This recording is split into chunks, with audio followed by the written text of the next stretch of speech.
Technical skills get you hired a lot of times, whether you're in a Yeah. church situation, if you know how to set up and run audio, lighting, whatever it is, that gets you in the room. But when you start making that shift to thinking like a producer, that gets you a seat at tables and meetings that you would never be in before. Maybe it's with, VPs or executive staff of a church talking through things. They start wanting you in meetings that you were never in before. So it's not only affecting your team, it can affect you and your career as well. Hello and welcome to the Success and Focus podcast. My name is Danny Salazar, lead filmmaker at Reveal Video and also host of this podcast. I'm excited about a conversation that we're going to have right now with my friend Dan Wathan. He is a Hollywood producer and founder of his own production company called DRW Media Works, where he helps nonprofits and churches just get it right with their media. So I'm excited for this conversation. Dan just brings so much wisdom to the table. Let's go ahead and jump in. How did you get started in this whole video producer side of things? I feel like I'm a bit odd in that I knew super young what I wanted to do. To make a long story short, back in I was probably maybe 7 or 8. I have a handicapped brother, and when he was born, my parents were watching the 700 Club, which is on CBN at the time, and they called in for prayer. And immediately the next day, my brother started doing things he had never done. And so they sent a film crew all the way to Texas. And this was back in the day when they had a lighting guy they'd send, an audio guy, camera guy, a producer. So for a solid week, as a kid, I'm watching this film crew shoot all types of interviews and things. And it was at that point I said, I want to do that. I was just mesmerized by it. So several years later, my parents relocated to Oklahoma, and the church I went to at the time, Victory Christian Center, created their own television program. So they purchased TV cameras. So I'm sitting in the auditorium and I see TV cameras pop up. There's one in center line, there's, all over the place. And I'm just staring at these things the whole service. And my parents noticed it and they said, Dan, is that something you'd like to do? And I said, yeah, but I was just probably 15, 16 at the time. So they talked to the media director. And he said, absolutely. So that I think it was the next Sunday, they put me on a camera, put the headset on. I was running the audience camera. So I'm practically on stage facing the audience doing this. I'm in heaven. I'm hearing this person telling me what shots to get. My Zoom was probably super fast. I didn't have any control over it. I was new, but this is what I wanted to do. So it was at that point, I literally every Sunday I was either running camera or I was back they had a production truck watching the director do everything. And, I remember one Sunday I was in the control room with him and his wife went into labor and he spins around and I'm the only one in there. And he said, Dan, get up here and take over. So I put the headset on and I just start mimicking what I had seen him do all those previous Sundays. Ready, camera one, take one. And these are all adults on camera. So they're probably thinking, what's going on here? I don't need a 15, 16-year-old telling me what shots to get. Yeah. But that next week they called my parents and said, can we put Dan on part-time staff at the church and direct every service?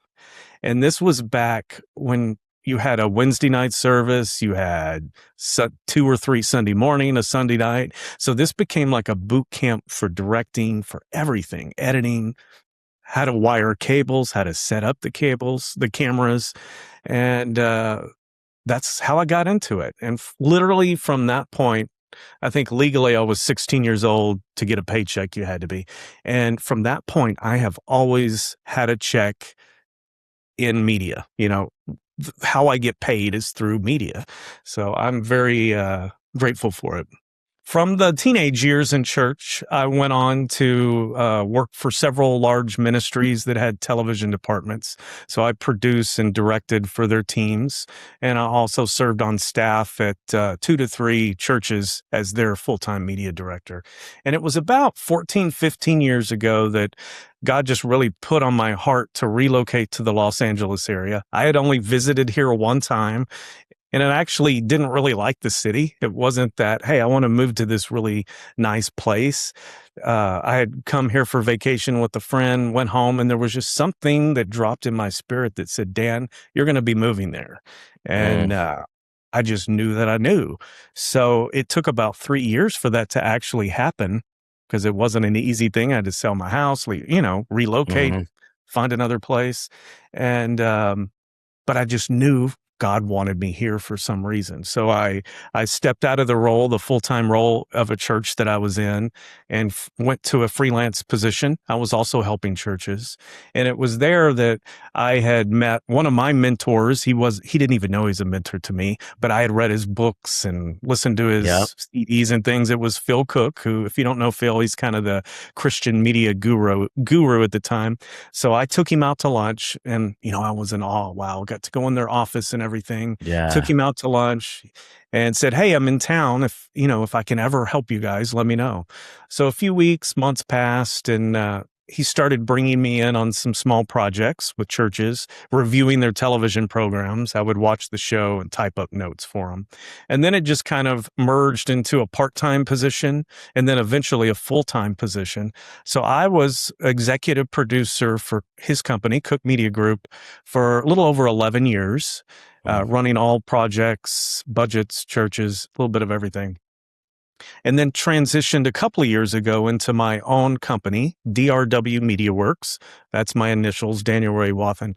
So Wathan is such a weird name to say. I thought there's no way I can name it after myself. So I thought the initials would work. So I do a similar thing, reaching out and helping church media directors specifically in what they do, because I get what they do. It's not an easy job. As you know, Danny, you've served in that position before. You kind of feel forgotten a lot of times. You got this ton of work. You don't know how to get through it. And so I help with coaching them as well as their pastors in shifting from thinking about just the tech, because it's so easy. You get bombarded of, I got to fix this camera for Sunday. I got to redo this triax cable, fix this, fix that. And you lose sight of the big picture of things. And what that really is thinking like a producer. A producer is thinking about everything. He's thinking about the tech, and he's also thinking about big picture. What projects do we need to be doing to reach people better? And it took me a long time to start thinking that way, right? Of just moving out of the, okay, I got to edit this today. What's the next thing? What's the next thing?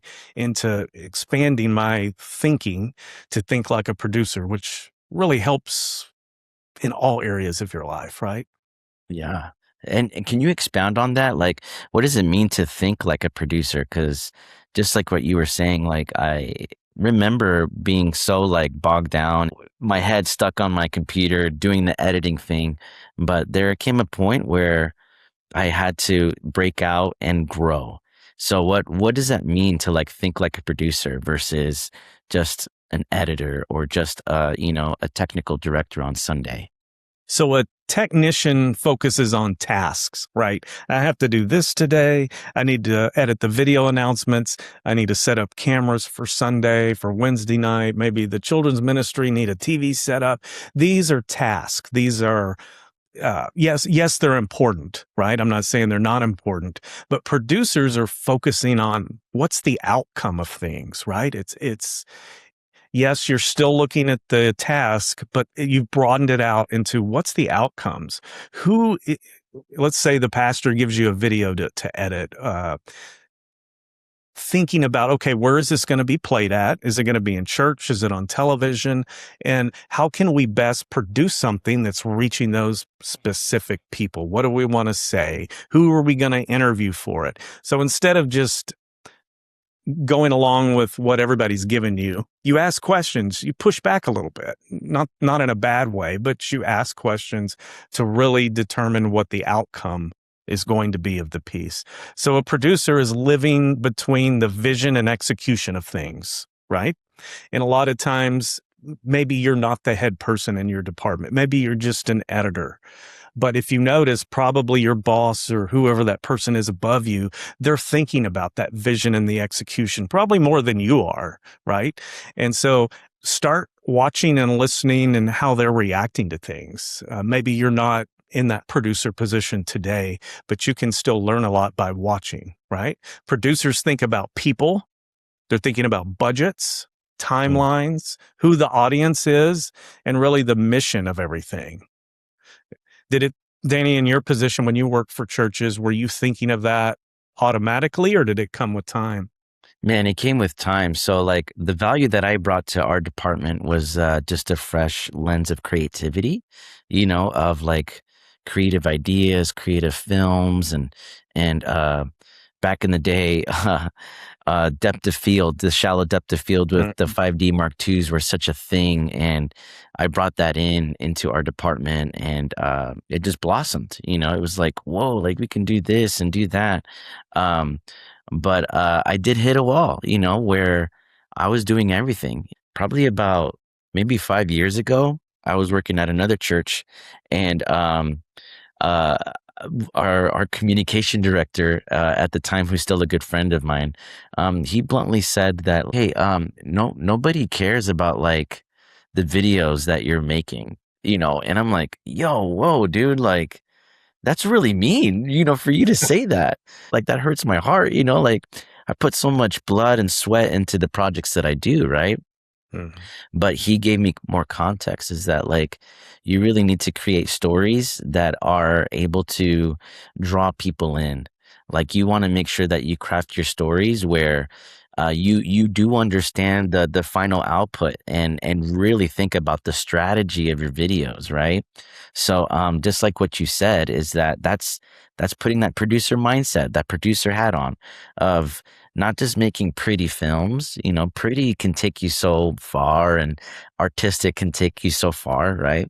But it's about drawing people in. And I think working at a church, there's even a greater purpose to wanting to draw people in, so that way they can know who Jesus is, right? So there's a lot more purpose in that. So for me, that's when I finally connected the dots and really started stepping into a producer mindset, where I discovered, okay, I can't do this all by myself. You know, I need to bring volunteers. I have more of a pastor's heart, which I've discovered through ministry throughout the years. And I just love shepherding people. I love teaching people as well too. So I was really able to step out in that gift as well too, and really see myself and other volunteers, even younger volunteers, of like, whoa, that kid was the same age as I was when I started operating camera for church. So let me invest a little bit more into this kid. I'm sure with your experiences too, like it really shapes how you train people, how you pastor people, how you bring life to people. I've always, technical skills get you hired a lot of times, whether you're in a Yeah. church situation, if you know how to set up and run audio, lighting, whatever it is, that gets you in the room. But when you start making that shift to thinking like a producer, that gets you a seat at tables and meetings that you would never be in before. Maybe it's with, VPs or executive staff of a church talking through things. They start wanting you in meetings that you were never in before. So it's not only affecting your team, it can affect you and your career as well. Because in my opinion, I know for me, I didn't want to stay just being the tech. I mean, as you get older, you get tired of running cameras all the time. You want something Yes. else. And if you really want to move up, if you want to have your own business, it really takes that mind shift of moving from tech to producer.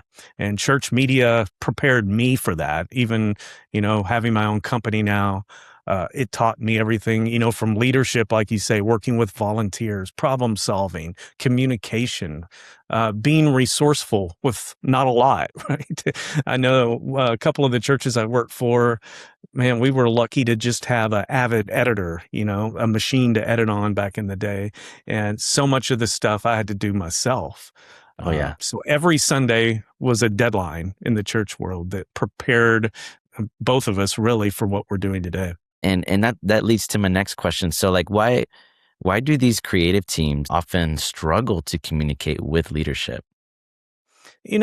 The creative world kind of speaks their own language, especially media people. Like we may say, what does the video waveform monitor read, or what's the frame rate of these things? So every I would say industry has their own internal language that they use. And so when we're trying to communicate, let's say with a pastor or a client that's in a completely different field, if we try to use that same language with them, it doesn't always click. In Mm-hmm. fact, in the church world, I've seen where media directors will use the tech lingo all the time with their pastor. And their pastor just doesn't enjoy talking to them because they don't understand what they're saying. They don't Yeah. get it. And so they tend to avoid the person over time, I've seen. But when you learn to shift your language and go from technical language and learn to speak more of what an outcome would be, say if, hey, let's say you do need new cameras for your sanctuary. And instead of going in with the typical, lingo, these new cameras are going to do so many lines of resolution, whatever. Speak Yeah. the language of your pastor. What's the outcome? Pastor, by getting this equipment, we're going to be able to reach more people on the live stream, which could potentially bring more people into the church. And when that happens, what happens? They start serving, giving, everything increases, right? So it's not just, I want you to sign a check and buy this. I'm going to tell you what the outcome could be and probably will be if we make this. So pastors care about that. They care about mission, the reach, engagement, growth, and impact. So learn to talk the language of your client. If you're dealing with a business person, tell them how doing these videos for social media or these testimony pieces are going to drive new customers and new clients to that business. So learn to speak the language of who you're dealing with. I worked with a church recently where the church was signing off on everything the media director wanted. They had built this new Oh, studio. It geez. was great. That's awesome. New cameras, things that you would never normally get, Mm-hmm. which was super cool. But the guy refused to use any of it until everything was in. And they were having to do it in stages, and he wouldn't use the studio. It was a beautiful studio. He still wouldn't use it. He wouldn't use any of the cameras.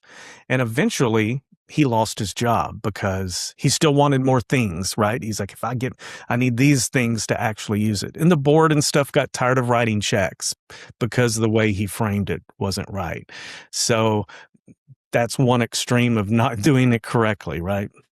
I think you can get lost again with the technicality things, the nice shiny toys and stuff. But if you lose the mindset of the mission, of the bigger picture, then you might be walking out of that door sooner than later. One of the realizations I came to, this was like probably in the early 2000s. This was the first time I was the guy. I was the media director in a church.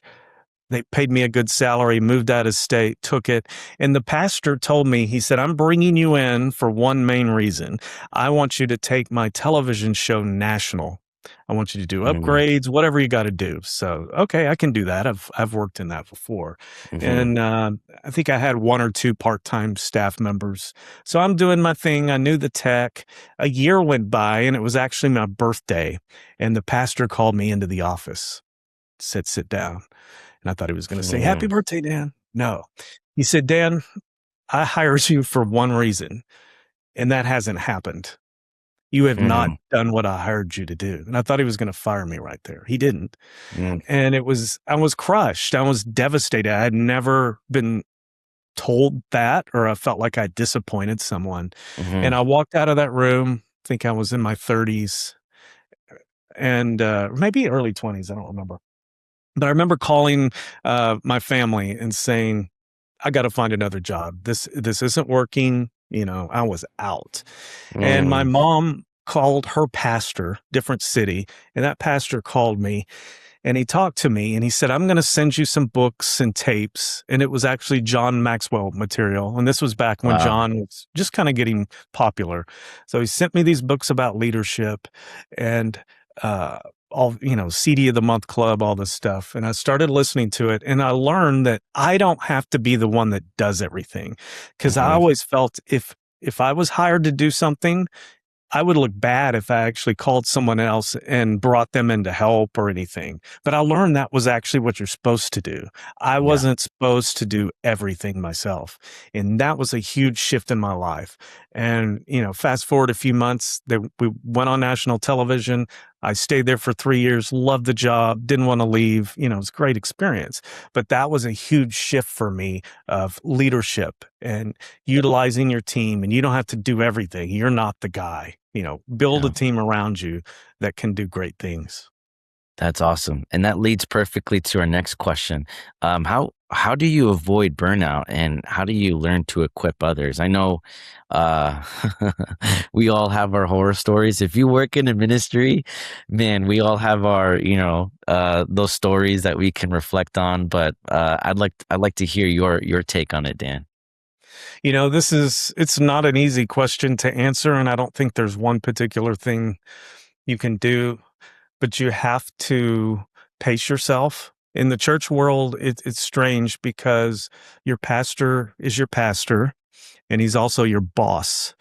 So naturally, you're never going to go up to your pastor, who's also your boss, and say, you know what, I'm feeling burnout, or Yeah. spiritually, I'm not doing great. No, you're most likely not going to do that because you could lose your job, right? So what Hmm. do? You just float by week to week. You're not doing great. You don't like the job. You haven't actually sat in a church service in years. Mm. I know this from experience. That's how I felt at my last church media job. I was probably at the lowest point spiritually in my life that I'd ever been at, and I worked in a church. I was Mm. surrounded by the gospel, but I never sat in church. I wasn't able to. And you have to pace yourself. For me personally, back then, I could not work in that environment for, say, more than 3 years before I needed to transition out to a different type of job. Otherwise, I would get burnout, right? Yeah. And so it's important that you find a way to still spiritually get fed, whether that's at your church or listening to another pastor somewhere else, and to utilize your staff and your volunteers of not doing everything. Nothing's going to be perfect that you do. Your volunteers will probably not be as good as you, and that's okay, right? So it's a mixture of finding that balance. I haven't figured out how to do it perfectly, but Hmm. I think as long as you know when you're hitting that point and doing something before it gets too late, to where Yeah. you are burnout, you're looking to other things to fill that, which isn't good. Exactly. I was thankfully in a place where we were able to talk about being burnt out and all those things with great honesty, and that was a really great place to be at. And even the first ministry that I worked with as well too was a great place of honesty, but there wasn't really a strategy of like, all right, how can we get you here now? What kind of support do you need? It was more of like, okay, yeah, man, we'll pray for you and good luck. Right. But it's great to surround yourselves with people that have that strategy of like, okay, you're feeling like this. Okay, this is what we need to do, right? Exactly. Um, there was a moment where, yeah, I was feeling burnt out, and they were able to provide like, hey, let's recruit some volunteers for you. Let's help you out on how to do that. So that brought some support. Even having a budget for contracting as well too, where it's like, hey, I know you've got all these projects going on. Let's contract out some editors. That way, it's not just all you. So that way, it gives you more freedom to think creatively. I could very much relate, and I think anyone can relate if you work in ministry. Is that sometimes you have your volunteers that just pick up and run with things so much faster, and they just are crushing it, right? And then there's some volunteers that are like, man, we still need more development. I remember speaking to my pastor at the time and told him like, hey, I was like, hey man, I think I'm gonna fire this volunteer. Like this guy is like not helping out. And my pastor stopped me at that point and was like, hey, like before you do that, like you probably need to dig in a little deeper. You probably need to spend time a little bit more with this person and discover the gold that's hidden, within them. And this person, I shifted them to more of like a producer versus a technician. And my gosh, this person just like Interesting. skyrocketed, skyrocketed. And if I didn't have that honest conversation with my pastor and asking for counsel, that relationship would have been severed, right? But having that conversation and putting people and shifting people into a different role can help a bunch. And so look at that. It blessed him, but it also blessed me too as well, because I was able to avoid that burnout because I equipped the person and had the patience to equip that person. And So so often we think, well, I don't have the time to really train this person. It's going to take so yeah. much of my time. I might as well just do it myself. And, I encourage media directors to put margin every week into developing your volunteers. Ooh, Development can be training.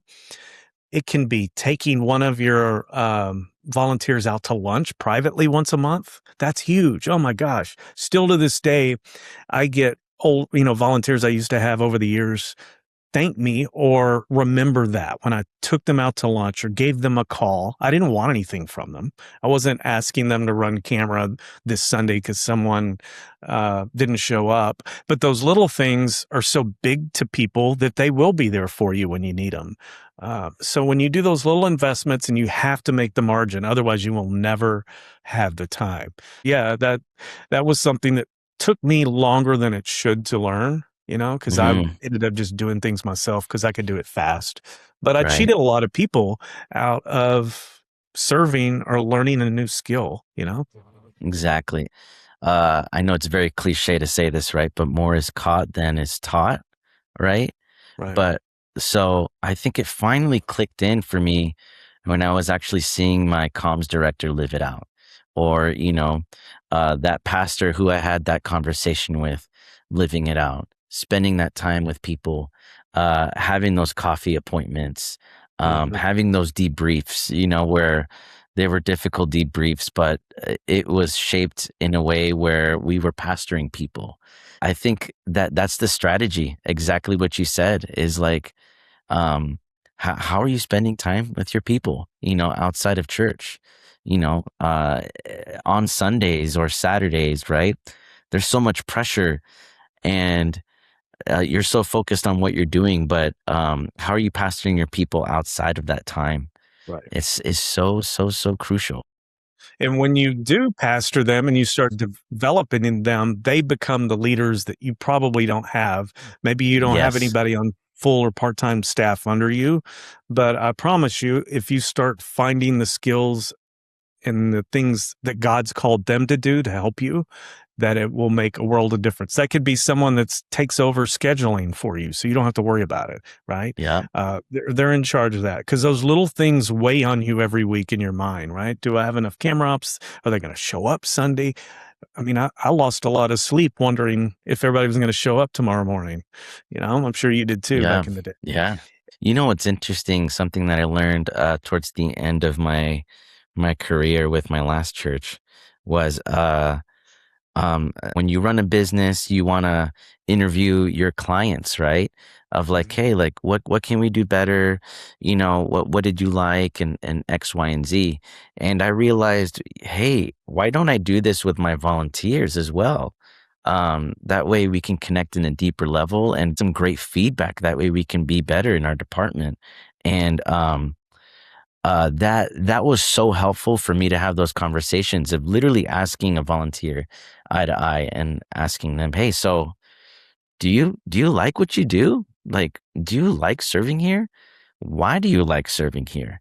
And the response that I would get was just so like life-giving, where they're just like, "Yeah, I love the people that I'm around with here. Like when we do our circle ups, I feel like connected with people. It's like a family. And then also I just love serving God. Like I love serving God in this way. And so it brings me joy, to serve on camera and all of that." And I'm like, "Oh, okay, this is cool." Like we're developing a great environment for people to experience Jesus, but then also to find community as well too. So that gives me more confidence in, okay, like I can ask this person to show up 2 Sundays out of the month because I have full confidence that this person wants to be here. And this is an investment in their lives. So how can I also invest in their lives as well too? So having those conversations are very important. I think you could start seeing your volunteer team thrive when you have those conversations. And there's times that you may have a volunteer too that it's really not the best place for them. It's time for them Yeah. to move on.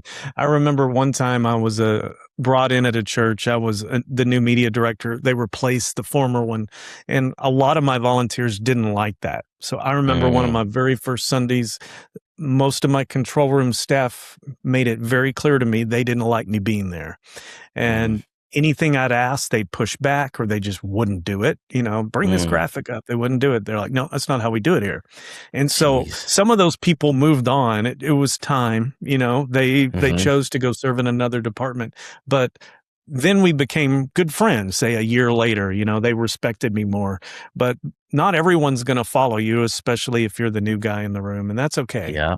I don't, I like to honor what, say, a previous person has done in the past, but if you've got new ideas, you need to go. There's a reason they were Right. brought in for that position. And I think that's something that I've had to learn throughout the years too, of like, when you lead, people are not always going to like how you lead. You know, when you lead, people will talk about you regardless. Mhm. There's Talk always going to bad about be a you. couple of them. Yeah, always. Yeah. Talk bad about you or talk good about you. You just have to, keep your head straight and keep moving forward. Uh, with you starting your own business, right? Like, what was the most surprising thing about starting your own business, coming from the ministry world? It was never my goal to have my own business. Never was. I enjoyed working with a lot of people. Um, for me, it was a situation where kind of pseudo, in a way, got laid off, and I had a choice to either go find another position somewhere else, and I did a lot of interviewing, and I had that choice of, do I go to work for these other people? And honestly, it came down to, I really don't want to. I'm sure they're good people, Mhm. but Yeah. this isn't where I feel them to go. It just doesn't feel right. And God really spoke to me and said, Dan, start your own thing. You can literally do what you've been doing forever and help people. So I did that. But the biggest thing, one of the other things I never wanted to do was be a salesperson. Because when you have your own business, technically you're a salesperson, right? You're pitching Yeah. your products or your services to people. And I always like to be the number two guy. I was a very Mhm. good number two guy. And so transitioning to be the head guy took a lot of skill training. It still does. I mean, I read books. I listened to podcasts on this. These are weak areas that I had. And today, those are actually the things I've enjoyed the most, right? The very things that I was afraid of, that literally I said, God, I will never do that. Now I'm enjoying it, right? I'm still learning, but it's fun. And so I've found that for me personally, God tends to take the thing that I'm scared of the most and make me face it eventually in my life. Right. So, uh, so yeah. That's so cool. What are some books that you would recommend to someone who is wanting to exit out of the ministry world and, let's say, start their own production company? When I started my company, I wasn't even pulling from resources of people that do what I do. They were in Hmm. completely different industries. And I just used some of the skills that transfer. There's just typical sales things. Blair Enns was an author who really reshaped my thinking of uh, from becoming a vendor to more of a expert, right? Through my years, I've worked with a lot of different people, a lot of different organizations. I'm an expert in that. I really am, even though I may not think it, I am. So you can either be a vendor where you're selling a product, here's what I'm selling for $199, or you sell your expertise. And Blair was probably the one that really shaped that. And his books are amazing. So I always tell people, if you're a consultant, if you own a business, read that because it'll really reshape the way you present. I love that. Yeah. Right now, I did pick up the Four Conversations book that you Very good book. recommended to me, and Yeah. I'm almost done with it. And sheesh, man, there's some things in there where I'm like, gosh, like, okay, I made a mistake there. It's just like pointing out all my flaws.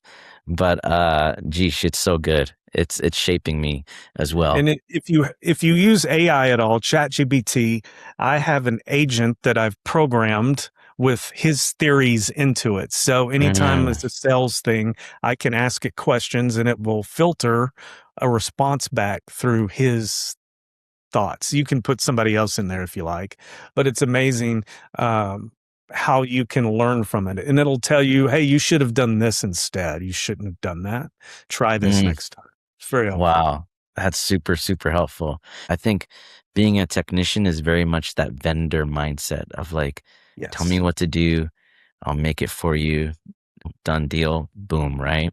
But when you shift over to that expert mindset, that producer mindset, um, I'll be real with you. There's moments where I'm like, geez, do you doubt your own abilities? Like, man, do I really know what I'm talking about? Man, do I know this and blah blah blah? But then when you build that confidence again and you look back at your history of how you've problem solved for all these other companies and clients, you're like, no, yeah, I do have that confidence. Let's Mhm. move towards this as an expert because I do bring value to people, right? So I Exactly. think having that mindset shift is incredible. Yeah. We can't be technicians, um, for the rest of our lives. There's got to be some levels up of like how to grow and how to expand in leadership. Um, what's some advice that you would give to a church media leader who wants to grow into leadership?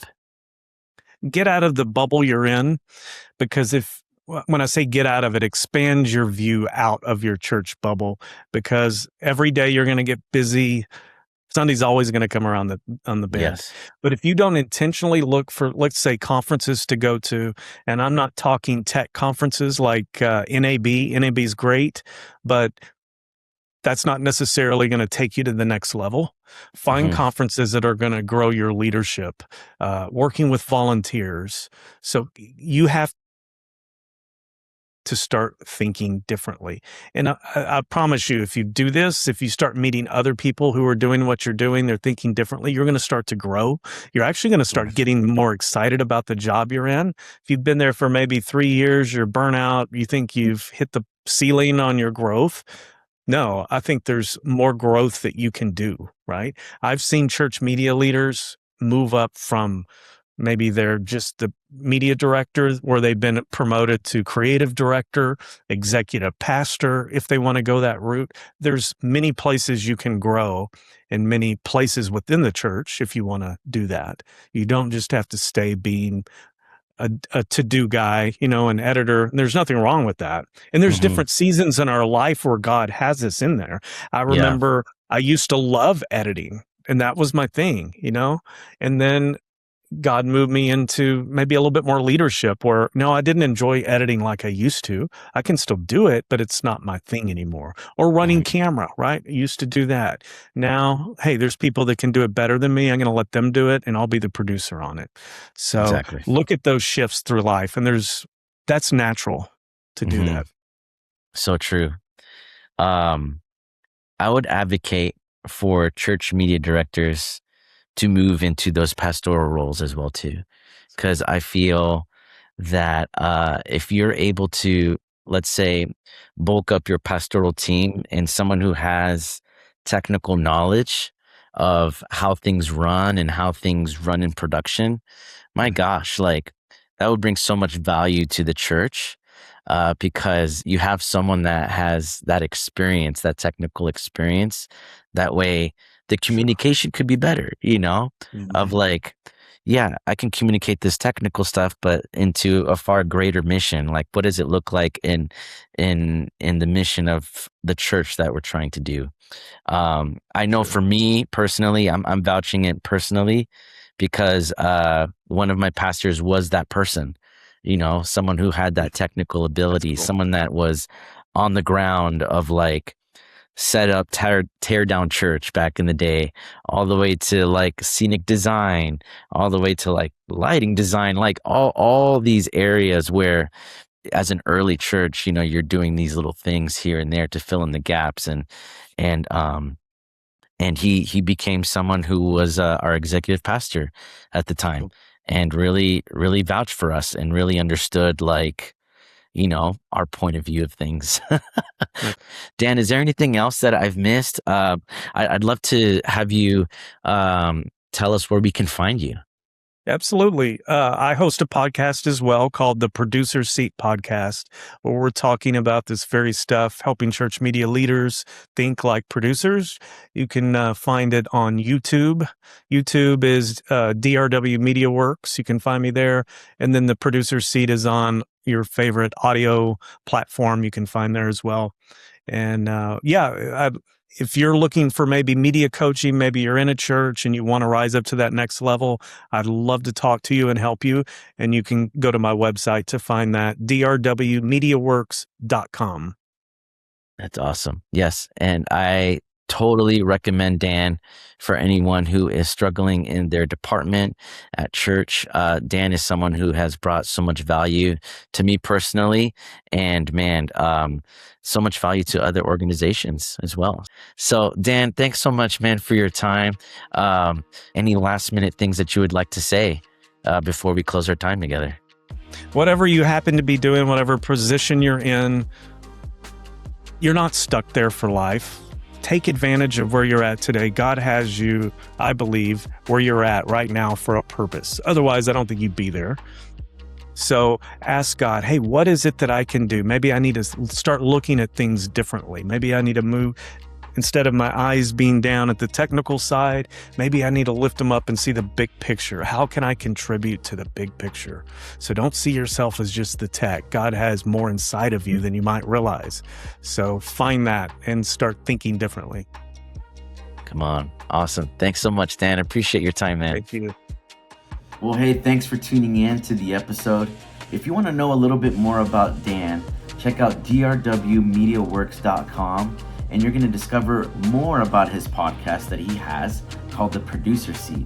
I'm also going to put a link in the bio as well too, in the notes, to his YouTube channel as well too, where you can find the video form of his podcast, where he provides a lot of valuable information for you. Hey, if you have any questions on the podcast, or if you have any ideas, go ahead and send it to hello@revealvideo.vegas.